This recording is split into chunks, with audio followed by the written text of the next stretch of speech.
जय श्री कृष्णा दोस्तों, राधे राधे आप सभी को। जैसा कि आप समझ ही गए होंगे कि आज की वीडियो में हम बात करेंगे जगन्नाथपुरी के मंदिर की एक और रहस्य के बारे में। आप जानते हैं जगन्नाथपुरी में एकादशी उल्टी लटकी हुई है। ऐसा क्यों है और इसके पीछे का क्या रहस्य है, यह सब कुछ मैं आज आपको बताऊंगी। इस वीडियो में हम सब जानते हैं कि एकादशी का कितना महत्व है। एकादशी व्रत को व्रत राज कहा जाता है। ऐसा माना जाता है कि अगर एकादशी का व्रत ना भी रख सकते हो तो एकादशी के दिन अन्न ग्रहण तो बिल्कुल भी नहीं करना चाहिए।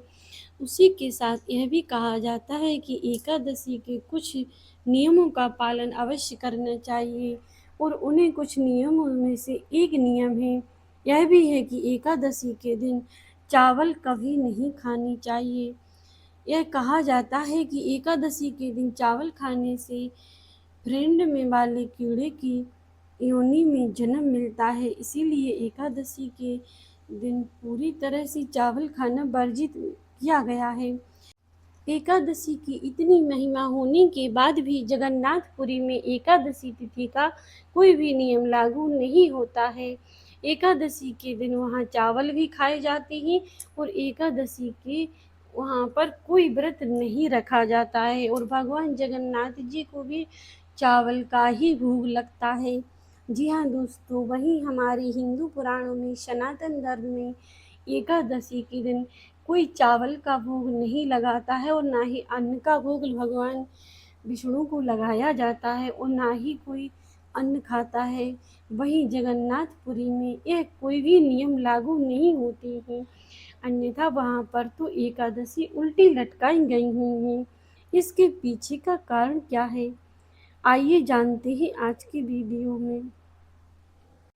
जगन्नाथपुरी में आप एकादशी पर चावल भी खा सकते हैं।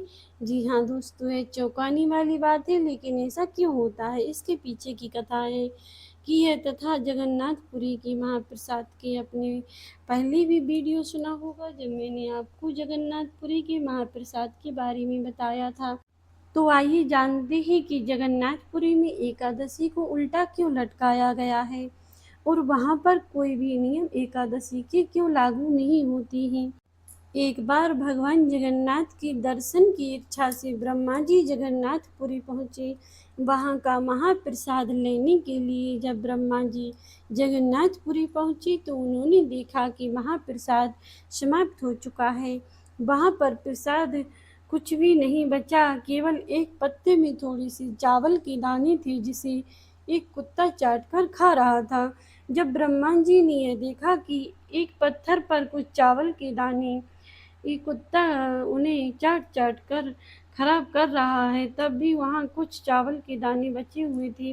तब ब्रह्मा जी जल्दी से वहाँ पहुँचे और वहाँ पहुँचकर उस कुत्ते के साथ बैठकर उस चावल को दाने बचे हुए थे उन्हें ब्रह्मा जी चाट चाट कर खाने लगे। संयोग से उस दिन एकादशी तिथि, एकादशी माता ने जब यह देखा कि ब्रह्मा जी उस कुत्ते के साथ बैठकर चावल के दाने खा रहे हैं, तब एकादशी माता जोर जोर से हंसने लगीं और कहने लगीं कि ब्रह्मा जी आप यह क्या कर रहे हो, आप चावल के दाने खा रहे हो। पहले तो आज एकादशी है और दूसरी बात कि आप इस कुत्ते के साथ बैठकर यह चावल के दाने खा रहे हो। और ऐसा बोलते हुए एकादशी माता जोर जोर से हंसने लगीं। जब एकादशी माता इस तरह से हंस रही थी तभी वहाँ पर भगवान जगन्नाथ प्रकट हुए और एकादशी माता से कहने लगे कि एकादशी यह जगन्नाथपुरी है, यहाँ पर मेरा प्रसाद महाप्रसाद है, यहाँ पर तुम्हारा कोई प्रभाव नहीं होगा। कि जगन्नाथपुरी में मेरा प्रसाद किसी भी दिन वर्जित नहीं है, यह मेरा प्रसाद तुमसे तो क्या स्वयं उनसे भी बड़ा है। और कहा जाता है तभी से भगवान जगन्नाथ ने क्रोध में आकर मंदिर के पीछे की तरफ एकादशी माता को उल्टा लटका दिया और तभी से वहाँ एकादशी उल्टी लटकी हुई हैं। तथा भगवान जगन्नाथ ने पुरी में एक आदेश किया कि कोई प्रभाव नहीं होता है जगन्नाथपुरी में एकादशी का आज के बाद कोई प्रभाव नहीं होगा और ना ही एकादशी को कोई नियम लागू होगा। सभी लोग जगन्नाथपुरी में चावल खा सकते हैं और महाप्रसाद में भी चावल का ही भोग लगाया जाता है जो सभी खाते हैं। इसीलिए महाप्रसाद में जगन्नाथ जी को चावल का भोग लगता है और वह प्रसाद महाप्रसाद के नाम से जाना जाता है, क्योंकि जगन्नाथपुरी में एकादशी का कोई भी नियम लागू नहीं होता है। एकादशी दिन वाले दिन आप वहाँ पर खूब चावल खाओ, खूब प्रसाद खाओ, आपको कोई दोष नहीं लगेगा। जगन्नाथपुरी के महाप्रसाद को पाने के लिए ब्रह्मा जी ने एक कुत्ते के साथ पत्थर पर बैठकर चावल खाए। आज भी जगन्नाथपुरी में महाप्रसाद को पाने के लिए, चाहे वह इंसान हो, चांडाल हो, छोटी जाति का हो, बड़ी जाति का हो, कोई भेदभाव नहीं किया जाता है। कितनी ही बार लोग एक ही पत्तल पर एक साथ बैठकर महाप्रसाद को पाते हैं, क्योंकि महाप्रसाद पाने वाला तो स्वयं भाग्यवान होता है। इसीलिए आप कभी भी जगन्नाथपुरी दर्शन के लिए जाएं। उस दिन अगर एकादशी हो और आपको महाप्रसाद में भात मिले, चावल मिले, तो उन्हें कभी भी नहीं करना चाहिए, मना नहीं करना, जो कि वहाँ पर आपको दोष नहीं लगेगा। आप यहाँ पर एकादशी के दिन भी भात ग्रहण कर सकते हैं, क्योंकि जगन्नाथपुरी का महाप्रसाद है। यह भी थी आज की कथा जिसे हमने आपको बताई। आपको पता चला कि जगन्नाथपुरी में एकादशी के दिन चावल खाना वर्जित क्यों नहीं है। आई हो आपको यह वीडियो अच्छी लगी हो। वीडियो अगर पसंद आई हो तो लाइक करके चैनल को सब्सक्राइब कर लीजिएगा, और जो इस तरह से हमारे शास्त्रों से जुड़ी जानकारी होती है उनको मैं हमेशा ज़्यादा से ज़्यादा शेयर किया कीजिएगा, जिससे कि सभी लोग हमारे शास्त्रों में लिखी बातों को समझ सकें।